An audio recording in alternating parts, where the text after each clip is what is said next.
After 8.4, today we're going to take a look at graphing the ever important quadratic function that's written in vertex form.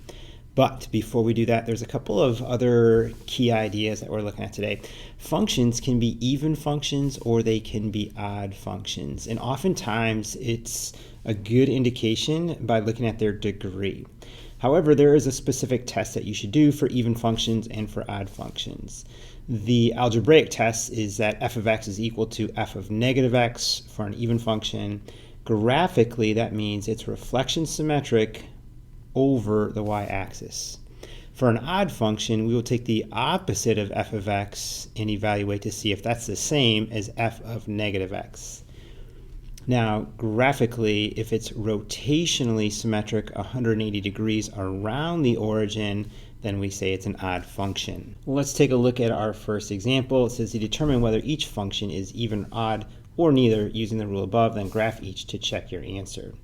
So we're going to start off by testing this one for odd because this is an odd degree. This is 3x to the first. So our odd function is to determine if the opposite of f of x is equal to f of the opposite of x. So what I did here is I'm just going to take a couple of values for x, like 2, and determine if the opposite of f of 2 is equal to f of negative 2. So f of 2 would be 3 times 2, which is 6, and so the opposite of that would be negative 6, and then f of negative 2 would be 3 times negative 2, which is negative 6. Since this makes a true statement, we say that yes, this is an odd function.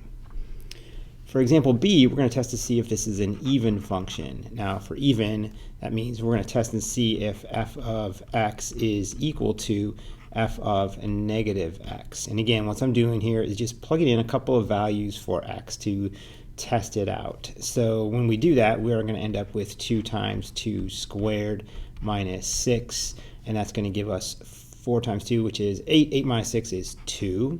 And then when I substitute a negative 2 in there, I'm going to end up with the same thing because negative 2 squared is 4. 2 times 4 is 8. 8 minus 6 is 2 again. So because this checks out and creates a true statement, I know that this must be an even function. Now if we were to graph these two, you would see that this is rotationally symmetric around the origin, and this is reflection symmetric around the y-axis.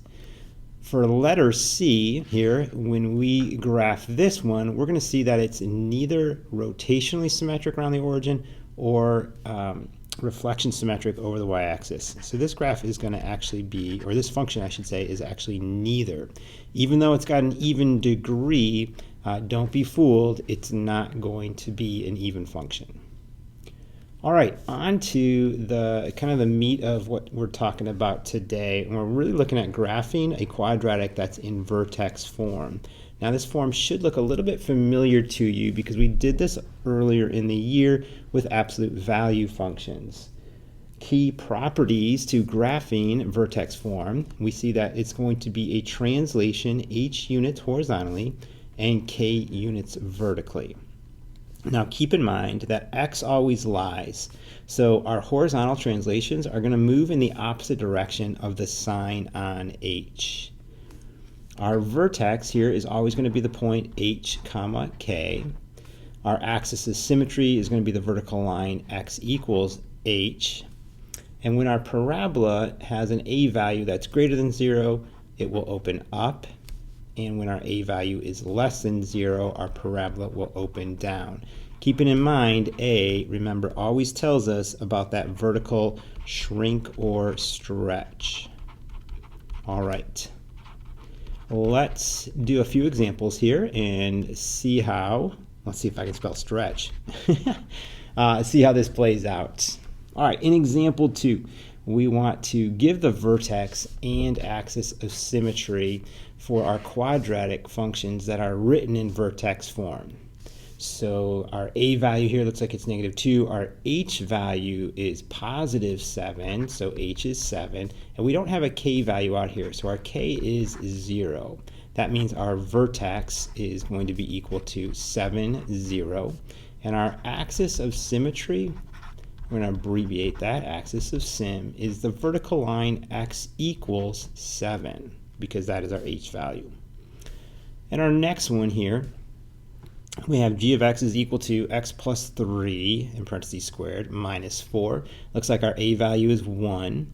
Our h value here, remember it takes on the opposite sign, is negative 3, and our k value is negative 4.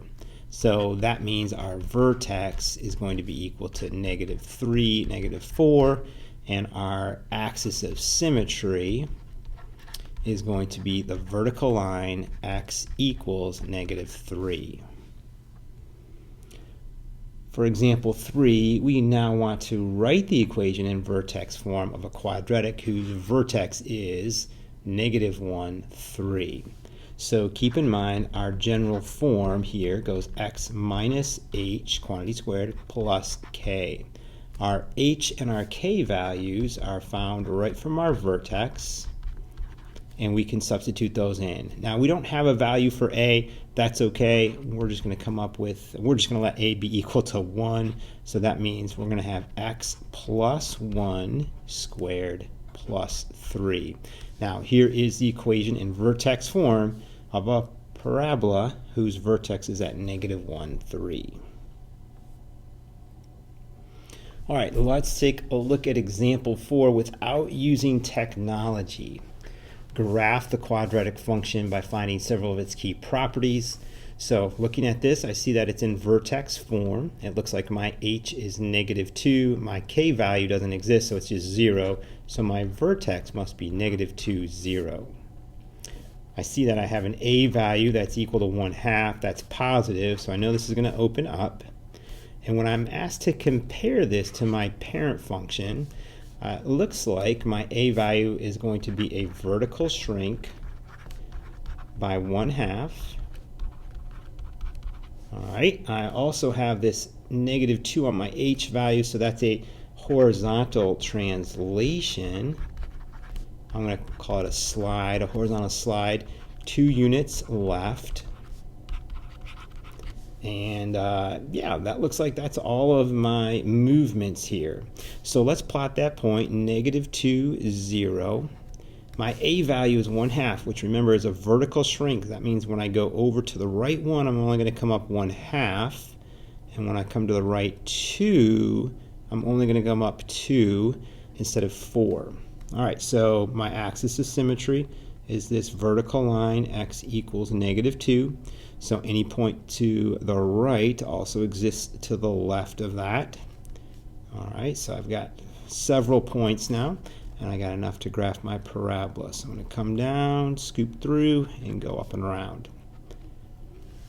All right, there is my parabola in vertex form. The last part says to write this quadratic in standard form. And what that means is I need to take my parabola and I need to multiply everything out and put it into ax squared plus bx plus c form.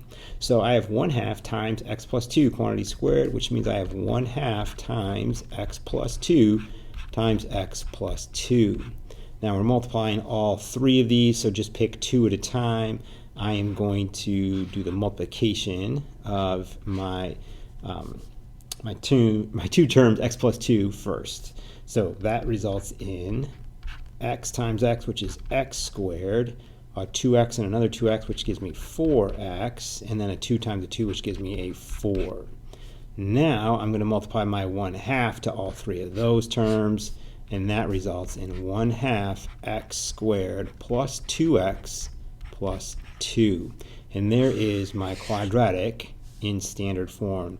If you were to graph the standard form quadratic and the vertex form quadratic, they'd both look identical to the one that we have graphed here.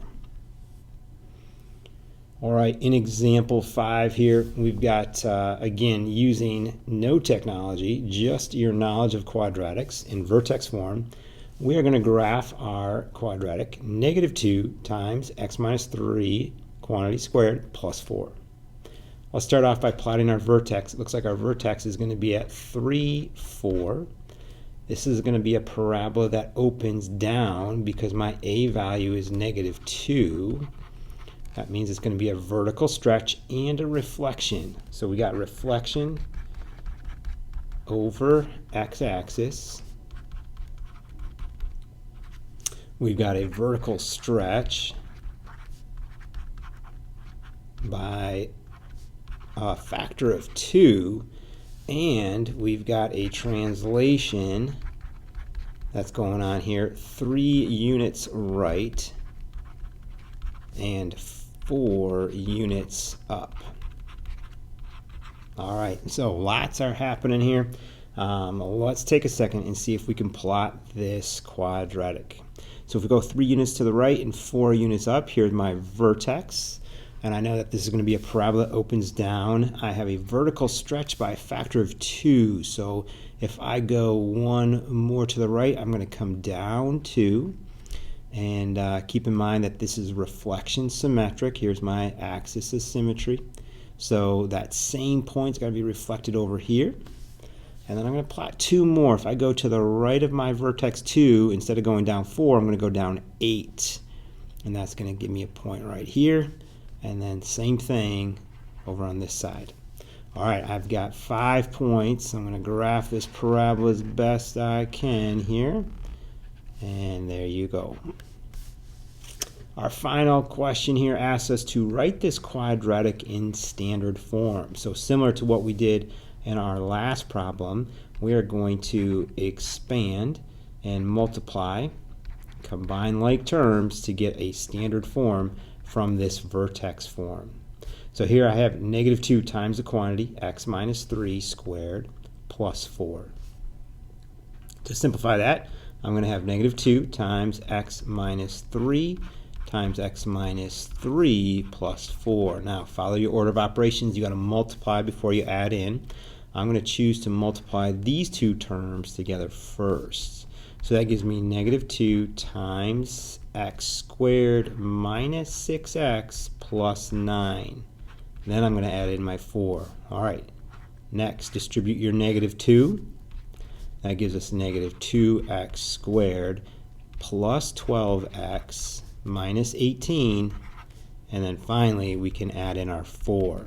So our final quadratic is -2x squared plus 12x minus 14. If you were to graph this quadratic and our one given to us at the beginning from vertex form, you would get this same quadratic that we graphed on our xy plane.